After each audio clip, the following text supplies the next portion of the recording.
National mart.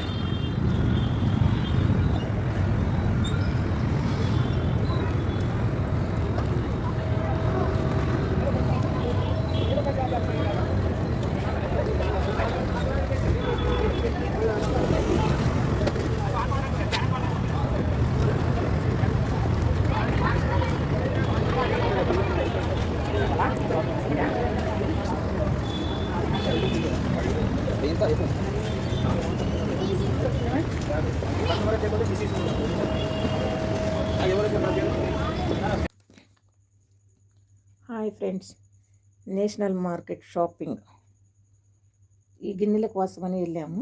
ఈ గిన్నెల మట్టుకైతే 300 200 తిరిగి వచ్చేదాన్ని. ఇవన్నీ తీసుకోవటాన 900 రూపాయలు అయింది. ఇది వెజిటేబుల్ వేసుకునేదన్నమాట. వెజిటేబుల్స్ అంటే ఏవైనా ఆకుకూరలు ఇవి వేసుకుని జిప్పు లాగి పెడితే ఫ్రిడ్జ్లో పెట్టుకుంటే చాలా రోజులు ఖరాబ్ అవ్వకుండా ఉంటాయి. మనం ఇప్పుడు కవర్లో పెడుతుంటే ఆకుకూరలు ఖరాబ్ అయిపోతున్నాయి ఒక రోజు 2 రోజులకి. ఇది ఇట్లా ఇదండి నేషనల్ మార్కెట్ షాపింగ్. మీరు కూడా ఇలా తెస్తారా? 100 రూపాయలకి తెలుసుకొద్దామని 10 వందలు 1000 రూపాయలు ఖర్చు పెడతారా? ఇది నాది ఇట్లా ఉంది. Bye bye.